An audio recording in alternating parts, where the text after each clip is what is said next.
আসসালামু আলাইকুম, আমি আফরিন সুলতানা পঞ্চম শ্রেণীর গণিত বিষয়ের উপর আজকের অনলাইন ক্লাস শুরু করছি। অধ্যায় 11 উপাত্ত বিন্যস্তকরণ।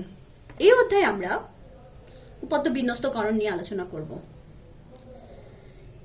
শুরুতে এই অধ্যায়ে আমরা কিছু নতুন শব্দ সম্বন্ধে জানি। সেগুলো কি? উপাত্ত, বিন্যস্ত উপাত্ত, অবিন্যস্ত উপাত্ত, শ্রেণী ব্যবধান, গণসংখ্যা, ট্যালি, আয়তস্তম্ভ বা আয়তলেখ। এখন উপাত্ত কি? উপাত্ত হচ্ছে তথ্য বা ঘটনা নির্দেশক সংখ্যাগুলোকে পরিসংখ্যানের উপাত্ত বলে। উপাত্ত দুই প্রকার, যথা বিন্যস্ত উপাত্ত, অবিন্যস্ত উপাত্ত। বিন্যস্ত উপাত্ত যে উপাত্তগুলো কোনো বৈশিষ্ট্য অনুযায়ী সাজানো থাকে তাকে বিন্যস্ত উপাত্ত বলে। যেমন 4, 8, 12, 16, 20। এখানে আমরা দেখতে পাচ্ছি 4-এর পরে 8, তারপরে 12, তারপরে 16, তারপরে 20। অর্থাৎ 20-এর পরেরটা কি হতে পারে সেটা আমি বলতে পারছি, সেটা হবে হচ্ছে 24। আচ্ছা, তো এভাবে যদি সাজানো থাকে কোনো একটা নিয়ম অনুযায়ী, তাহলে সেটিকে বলা হচ্ছে কি বিন্যস্ত উপাত্ত। আর যে উপাত্তগুলো কোনো বৈশিষ্ট্য অনুযায়ী সাজানো থাকে না সেগুলোকে বলা হয় অবিন্যস্ত উপাত্ত। যেমন 2, 6, 3, 5, 9, 12। অর্থাৎ এখানে কোনো সাজানো কিভাবে হয়েছে তা বলা যাচ্ছে না, একটার পর একটা জাস্ট সংখ্যা বসিয়ে যাওয়া হয়েছে।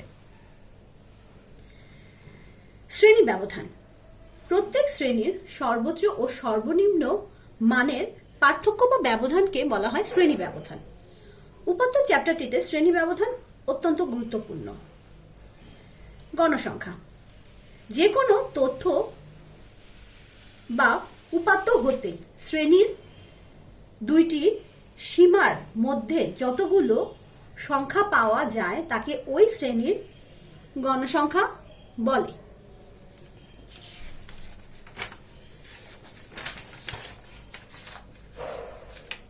ট্যালি একটি শ্রেণীতে যত সংখ্যক গণসংখ্যা পাওয়া যায় সেগুলোকে একটি নির্দিষ্ট ঘরে খাড়া দাগ এর মাধ্যমে প্রকাশ করা হয়, যা ট্যালি চিহ্ন হিসেবে পরিচিত। যেমন কোন শ্রেণীতে গণসংখ্যা 4 হলে সেটিকে এরকম 4টি লম্বা দাগ দিয়ে বা চিহ্ন দিয়ে বোঝানো হয় বা প্রকাশ করা হয়। আয়তলেখ গণসংখ্যা নিবেশের শ্রেণীর নিম্ন সীমাকে আনুভূমিক রেখায় বা অক্ষে এবং গণসংখ্যাকে উলম্ব রেখা বা অক্ষ বরাবর বসিয়ে প্রতিটি শ্রেণীর জন্য পাওয়া তথ্যই হলো আয়তলেখ।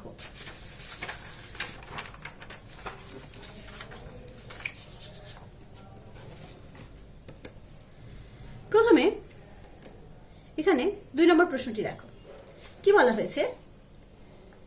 20 জন ছাত্রের গণিতে প্রাপ্ত নম্বর নিম্নরূপ। নম্বরগুলো দেওয়া হয়েছে 63, 75, 75, 75। এভাবে আমরা দেখছি যে এখানে কয়টি নাম্বার দেওয়া আছে, 20টি নম্বর দেওয়া আছে। আচ্ছা, ক প্রশ্নে কি বলা হয়েছে? উপাত্ত কত প্রকার ও কি কি? উপাত্ত কত প্রকার? মাত্রই আমরা সংজ্ঞাগুলোতে জানতে পারছি যে উপাত্ত হচ্ছে 2 প্রকার, 1 বিন্যস্ত উপাত্ত, 2 হচ্ছে অবিন্যস্ত উপাত্ত। আচ্ছা, এরপর বলেছে খ উপাত্তগুলোকে ছোট থেকে বড় অনুসারে সাজাও। মানে এখানে আমাকে কি করতে হবে? উপাত্তগুলোকে ছোট থেকে বড় সাজাতে হবে। তাহলে আমরা এটা শুরুটা এভাবে করতে পারি। ক নাম্বারটা আমি জানি তোমরা পারবে, সো আমি খ থেকে শুরু করছি। খ এর প্রথমে আমরা কি করব? প্রথমে আমরা লিখব উপাত্তগুলোকে ছোট থেকে বড় সাজিয়ে পাই। এই কথাটি আগে আমরা লিখব। উপাত্ত সমূহকে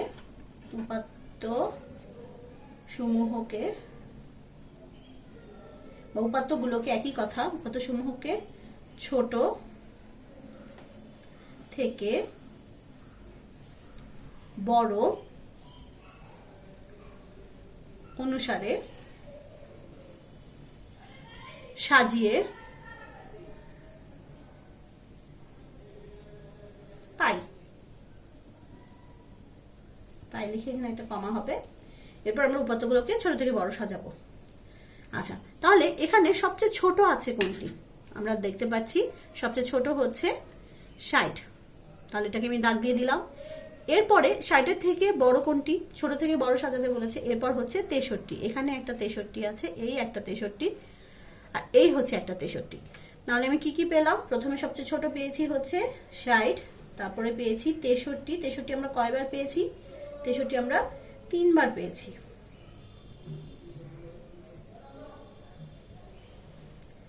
আচ্ছা, 63-র পরে হচ্ছে কি আছে? 69। 69 হচ্ছে এই যে এরকম মার্ক করে ফেলবে, তাহলে অনেক সুবিধা হবে খুঁজে বের করতে। 69 হচ্ছে আমাদের 3 বার আছে।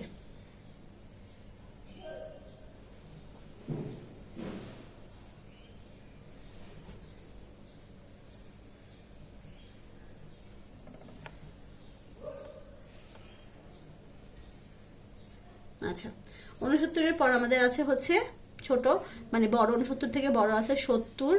70 কয়টা আছে? 2টা পেলাম। আর আছে না, 70 নেই। 70-এর পর আছে 71 একটা, 72 আছে 2টা, এই যে 72 2টা। তাহলে 70 হবে, 70 পেলাম আমরা 2 বার।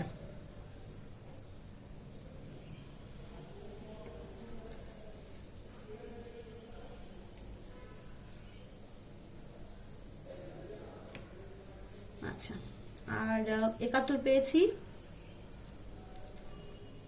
একবার, না 71 হচ্ছে 2 বার, এই যে 71 2 বার। তাহলে আমরা লিখি 71 2 বার। তারপর 72 পেয়েছি কয়বার? 72 পেয়েছি হচ্ছে 2 বার, 72ও 2 বার। আচ্ছা, এরপর বড় সংখ্যা হচ্ছে 74। 74 আছে আমাদের একবারই। 74-এর পর আছে 75। এখানে দেখো 75 হচ্ছে 3 বার, 4 বার, 5 6। তাহলে 75 আছে আমাদের মোট 6 বার। তাহলে এই হচ্ছে 74 আর 75 হচ্ছে 6 বার। আমাদের 6 বার 75 লিখতে হবে।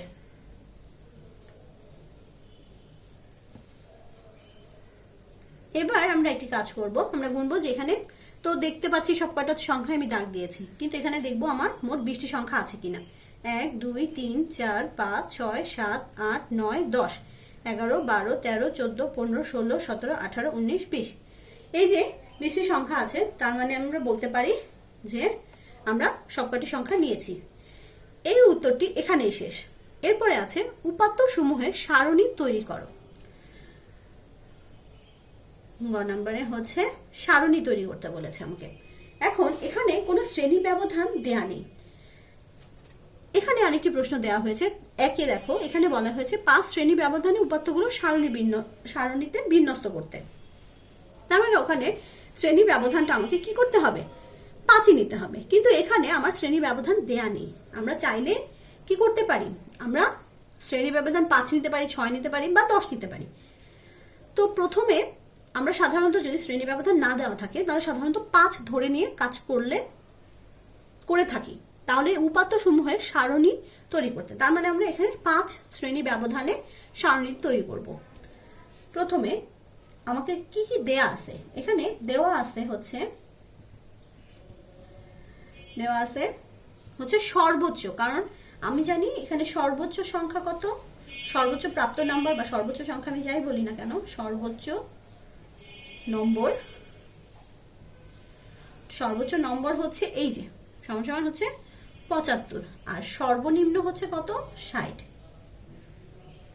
সর্বনিম্ন নম্বর হচ্ছে 60। এবার আমাকে কি করতে হবে? সারণী তৈরি করতে হবে। তাহলে সারণী তৈরি করার জন্য আমার প্রথম যে কাজটি, সেটি হচ্ছে উপাত্ত সমূহকে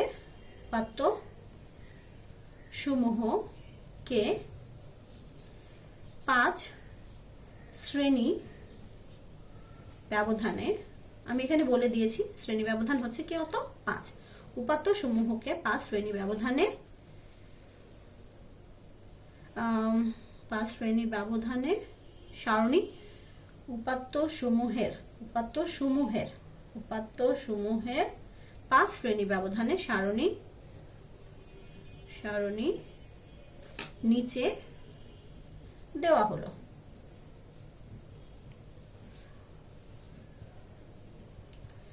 আচ্ছা, এবার আমরা প্রথমে হচ্ছে একটি সারণী আঁকবো এবং আমাকে মনে রাখতে হবে আমার সারণীতে কলাম হবে হচ্ছে 3টি।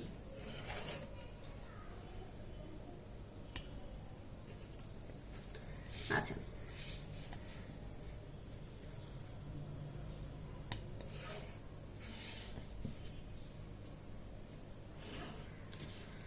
এটা হচ্ছে গণসংখ্যা, তারপরেরটি হচ্ছে ট্যালি এবং প্রথমটি হচ্ছে কি শ্রেণী ব্যবধান। তাহলে আমরা প্রথমে লিখে নিয়েছি শ্রেণী ব্যবধান,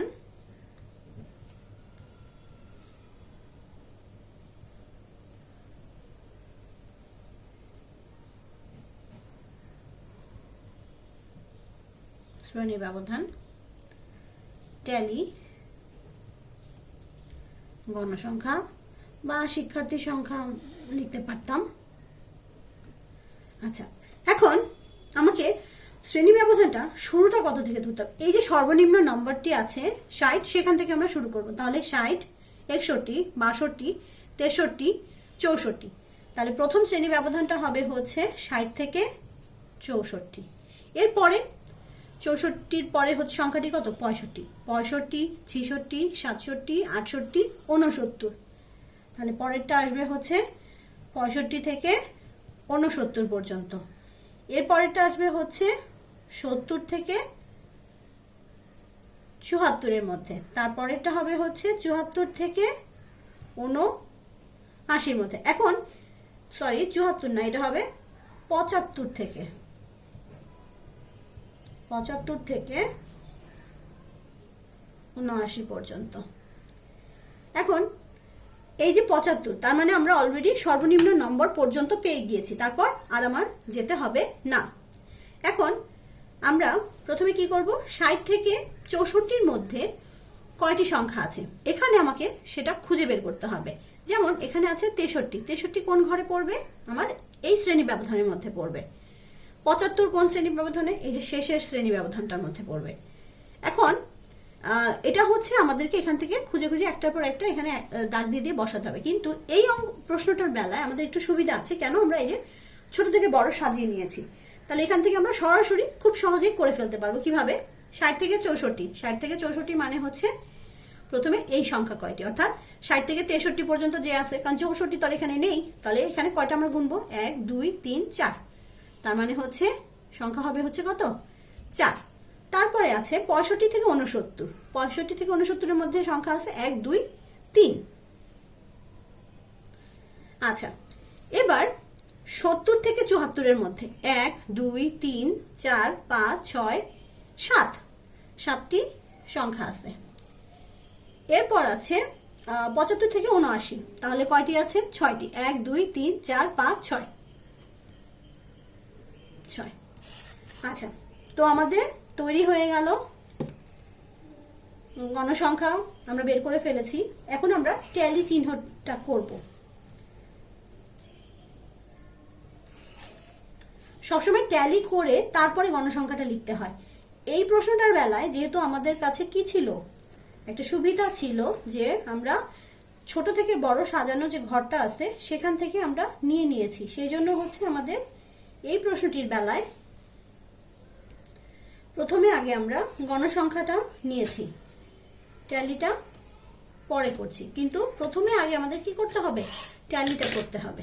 তাহলে এখানে কি? এখানে সংখ্যা হচ্ছে 4। 4 আমরা কি শিখেছি? এরকম 4টি লম্বা দাগ দিলে হবে। 3 অনুরূপভাবে 3টি দাগ। যখন 7 থাকবে তখন হচ্ছে এই যে 4টি দাগ, এবং 5 নাম্বারটা হবে এই ওপরটা থেকে এই নিচে পর্যন্ত, অর্থাৎ এটি দ্বারা কি বোঝায়? 5। তাহলে 5, তাহলে আর বাকি থাকে কয়টা? 2টা। 6-এর বেলায়ও তাহলে 5 হবে একটা, আর একটা সিঙ্গেল হবে। এখন এখানে মোট সংখ্যা কয়টা হয়েছে আমরা যদি যোগ করি তাহলে হচ্ছে আমরা পাবো হচ্ছে 7, 7 7 14, 14 আর 6 20।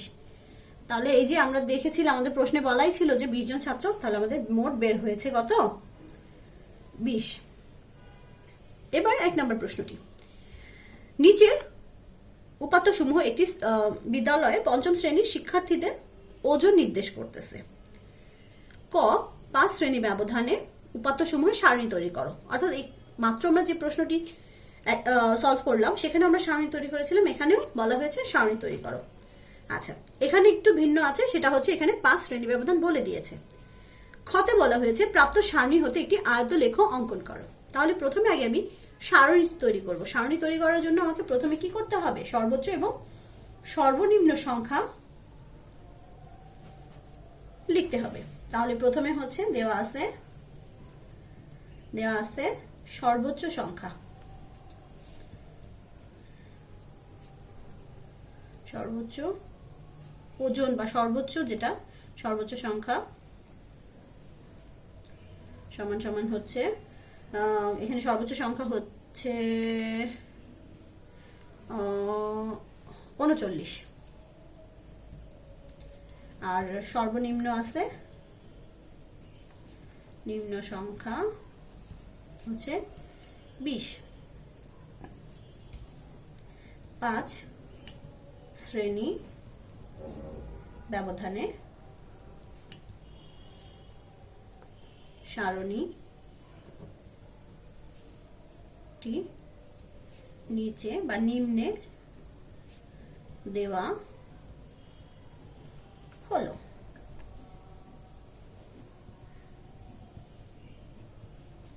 আচ্ছা, এবার আমাকে কি করতে হবে? এবার আমাকে সারণী তৈরি করতে হবে। তাহলে সারণী তৈরি করার জন্য আমি অবশ্যই জানি প্রথমে আগে আমাকে এরকম 3টা লম্বা স্তম্ভ আঁকতে হবে।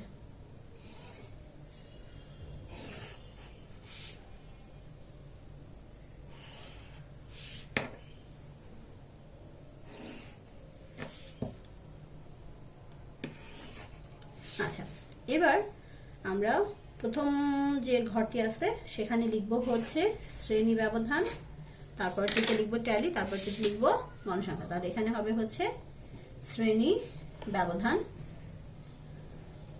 তারপরের ঘরটিতে হবে হচ্ছে ট্যালি, এরপর হবে হচ্ছে গণসংখ্যা। আচ্ছা, প্রথমে শ্রেণী ব্যবধান। এখানে সর্বনিম্ন সংখ্যা কত? 20। তাহলে 20 এর পর থেকে 20 থেকে আর কি 20, 21, 22, 23, 24, অর্থাৎ প্রথম শ্রেণী ব্যবধানটি হচ্ছে 20 থেকে 24। পরেরটি অবশ্যই 25 থেকে 25, 26, 27, 28, 29, এভাবে আমরা গুনে নিব। তারপরটি হচ্ছে 30 থেকে 34, কিভাবে? 30 এর পর 29 এর পর 30, 31, 32, 33, 34। এরপরে শেষে যেটি আছে সেটি হবে 35 থেকে 39। আমাদের আর যাওয়ার প্রয়োজন নেই, কারণ আমরা সর্বোচ্চ সংখ্যাটি পেয়ে গিয়েছি। এবার আর আমাদের বাকিটা যেতে হবে না, যে এরপর আমরা এখানে কি করব? থেমে যাব। আমাদের আর শ্রেণী ব্যবধানের প্রয়োজন নেই।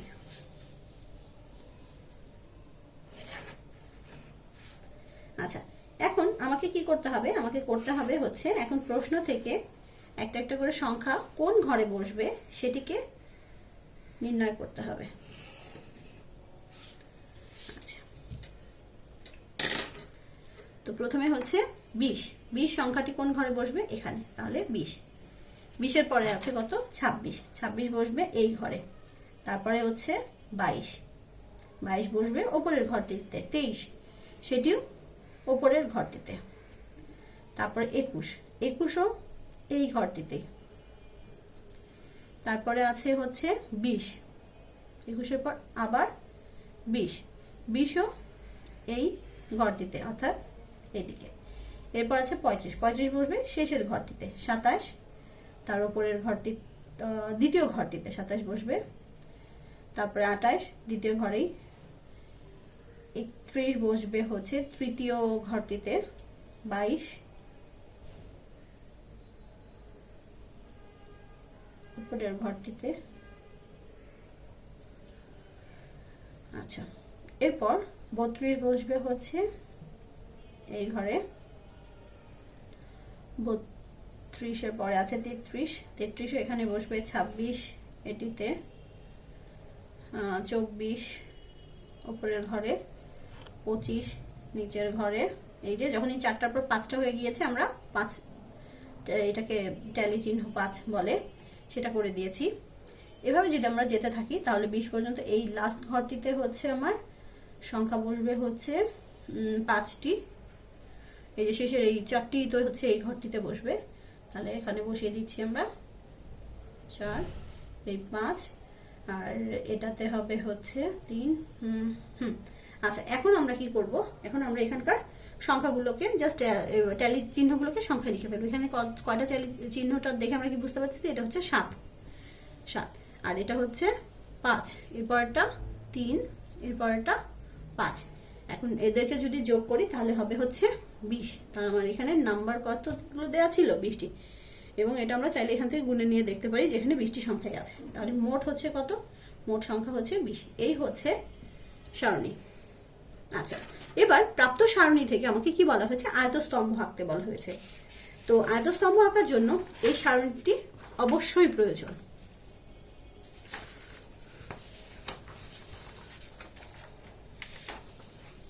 সারণী ছাড়া কখনোই আয়তস্তম্ভ আঁকা যাবে না।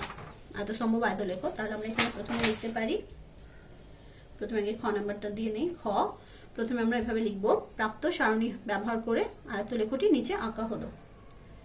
প্রাপ্ত বা ক হতে যে প্রাপ্ত সারণী পাইছি একই, প্রাপ্ত সারণী হতে আয়ত লেখ নিচে বা নিম্নে অঙ্কন করা হলো। আচ্ছা, এবার প্রথমে আমাকে কি করতে হবে, প্রথমে আমাকে স্কেল দিয়ে এখানে একটি নিচের দিকে একটি ঘর মতো আমরা করব। আচ্ছা, এখানে আমার মাথায় রাখতে হবে সারণীতে আমার সর্বোচ্চ সংখ্যা কত, সর্বোচ্চ সংখ্যা হচ্ছে 7। সেই সংখ্যাটি এখান এই বরাবর বসবে, আর এইদিকে হচ্ছে শ্রেণী ব্যবধানটা বসবে। তাহলে আমাকে এখানে ঘর করতে হবে কয়টি, সেটা আমি বের করে নেই।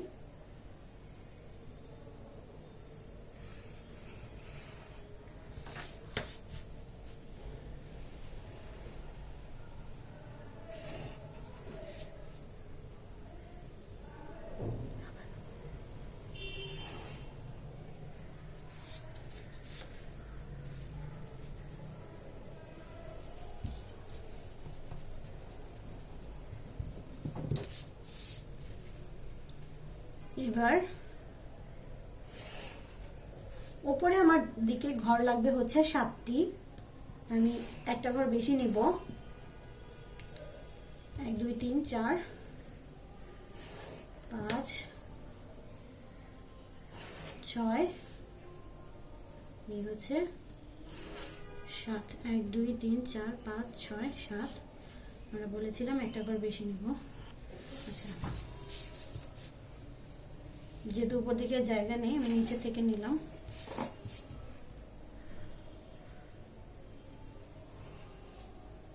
আমি তোমাদের দেখানোর সুবিধার্থে চিত্রটা অনেক বড় করে করেছি, তোমরা চাইলে আরো ছোট করে করতে পারবে, এবং চেষ্টা করবে ঘরগুলোর পরিমাণ যাতে প্রায় সমান হয়।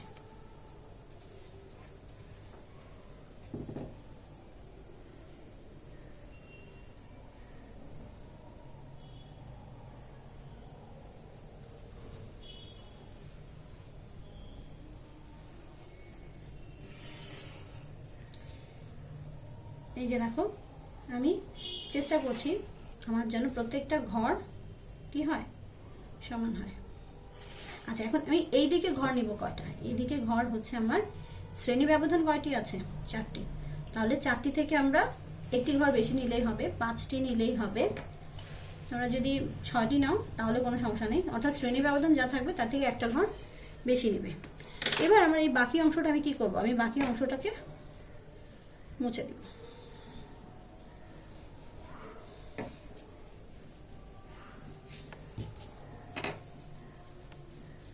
বাকি অংশটা আমি মুছে ফেললাম।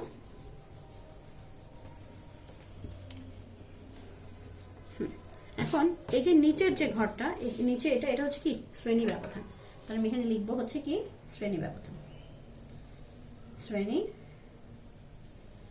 ব্যবধান। আর ওপরের এই সাইডের এটি কি, এটি হচ্ছে গণসংখ্যা বা কি শিক্ষার্থীর সংখ্যা।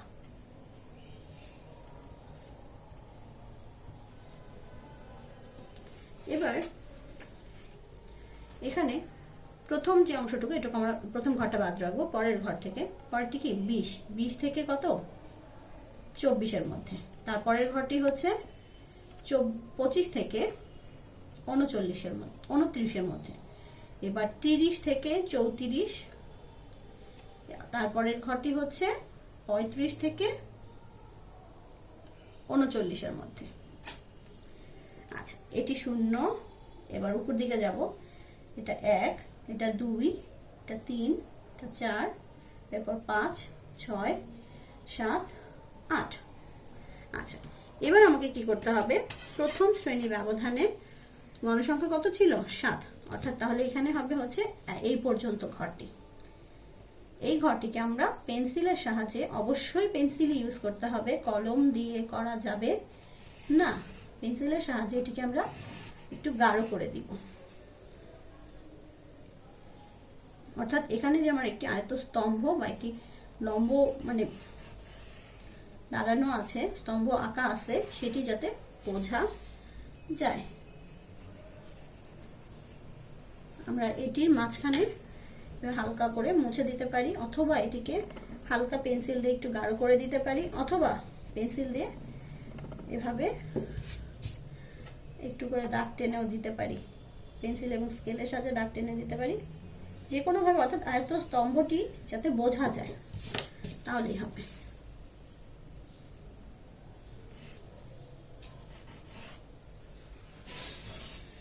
আচ্ছা, এর পরের ঘরটি চেষ্টা করবো পাশের ঘরগুলো যাতে মুছে না যায়।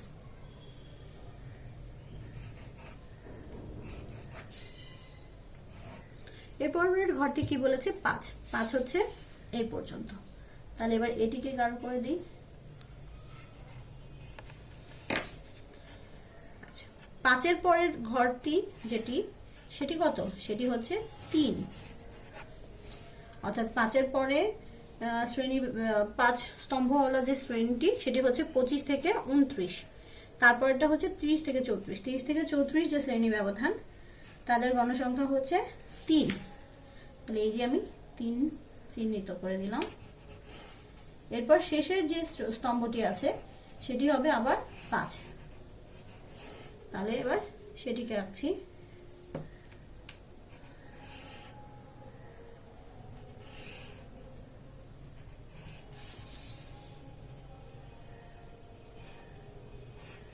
এবার ভেতরে হচ্ছে আমরা চাইলে এভাবে মুছে দিতে পারি, অথবা আরেকটা কাজ করা যায়, সেটা হচ্ছে একটু পেন্সিল দিয়ে হালকা করে মার্ক করে দিতে পারবো, অথবা বললাম যে একটু হালকা করে দাগ দিয়ে দিতে পারি। সে দাগটা কিভাবে, এভাবে এভাবে, এবং অবশ্যই দেখবে যাতে অন্য ঘরে না যায়।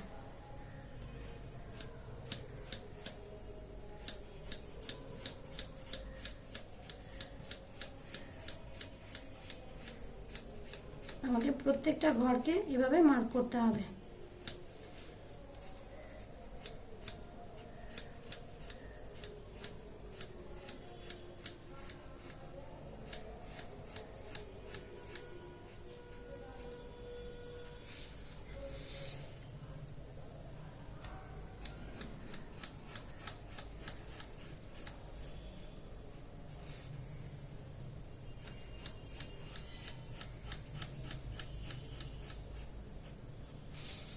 আচ্ছা, তাহলে আশা করছি এরকম করে তোমরা আরো যে বিগত বছরের সমাপনীতে যে প্রশ্নগুলো আছে তোমাদের কাছে, সেগুলো থেকে আরো বেশি বেশি করে অনুশীলন করবে এগুলো।